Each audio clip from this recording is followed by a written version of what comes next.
Good morning, sewing friends. So today we found out that Design Group Americas, which is the company that owns the sewing pattern brands that we're all familiar with, Simplicity, Butterick, Vogue, New Look, etc., they are laying off 80 people in New York. And actually, in total, they're laying off, the company that purchased them is laying off 60% of the workforce. When a company lays off 60% of the workforce, they're really not planning on operating. And in fact, the company that purchased DGA, called Hilco, is the same liquidator that liquidated Joann's. And the reason why this is all a big problem is because without Joann fabrics, there's no ready market to distribute the sewing patterns. Now, they can sell them online like a lot of independent pattern brands do, but the large majority of sales for them, over 80% of their sales, came from Joann Fabrics. They no longer have that. So what happens to Design Group Americas? What happens to the people, and what happens to these sewing pattern brands?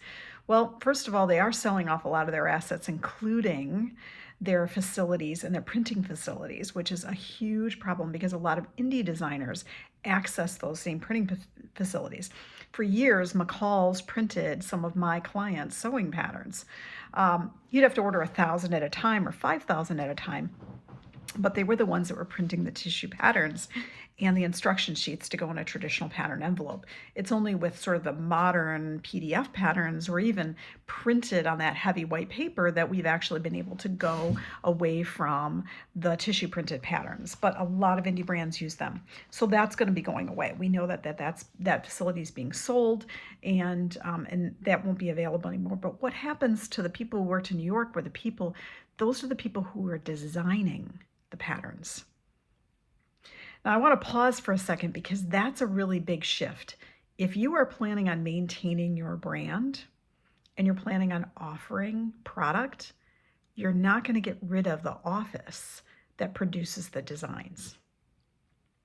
Now, will some other organization come in and buy the rights, the branding, maybe even the intellectual property and assets of this? It's possible.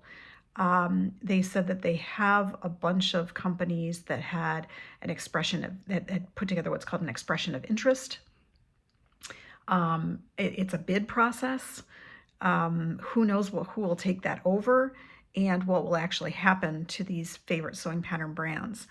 So as a business professional, a professional in the industry, and then also really someone who understands this industry from the inside out and has been a business owner for over 30 years, if you are planning on maintaining your designs and your product, you're not going to lay off most of the people that are in your design and production office. You're just not.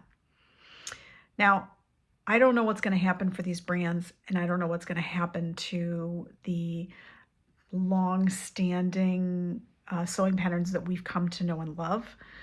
My hope is that it will be purchased by someone else who will own those assets and maybe go forward and design them, but it's going to have to be someone with some fairly deep pockets, because I imagine they're not going to sell it for pennies on the dollar. I could be wrong. They may actually sell it for pennies on the dollar, and in which case a bunch of small independent sewing pattern brands ought to go in, pool their money, and buy it. Even if you can't begin producing the patterns themselves initially, you could at least own the intellectual property and assets. So, and if there's anybody out there doing that you know of, definitely pop me a DM or a comment, and let's put somebody in touch, because I'd hate to see us lose decades and decades, almost 100 years of sewing patterns. I believe it might be 100 years of sewing patterns that so many of us have in our stashes that we know and love. So I don't know what's going to happen, but the news is not good. And by the way, I'm not smiling because I'm happy about this. I'm smiling because I look better on camera and I sound better on camera. The reality is this would be a very frowny, sad face for me.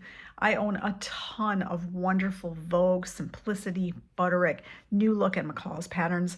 I have probably over 700 sewing patterns, and a good percentage of those are in print, and a lot of those are ones that I purchased over the decades. So I don't want to see these guys go any more than anybody else. I think they've done some really nice, wonderful, fresh things lately, especially with the Know Me line of patterns. It's been a real bright spot. I just don't see this continuing, my friends. I'm hoping somebody buys it, and I'm hoping maybe it's somebody in the indie sewing pattern world who can get it for a fire sale and at least hold on to those intellectual property and assets. So we'll just have to see what happens. That would be a heck of a lot of money unless they're really selling it for pennies on the dollar. So we're all just going to have to hang in there and see what happens, friends, but it's not looking good. Now, the sewing industry itself, I think the sewing industry itself is going to be just fine. We have a lot of people who are gravitating towards sewing, who want to learn to sew, who really see sewing as an alternative to consumerism, who see it as an alternative to corporate greed, who see it as an alternative in sustainability. And I think that's really what's going to help us move forward. We're also looking at connection and community. That being said, it's a tough thing. It's a tough thing to hear this news. So hang in there, friends.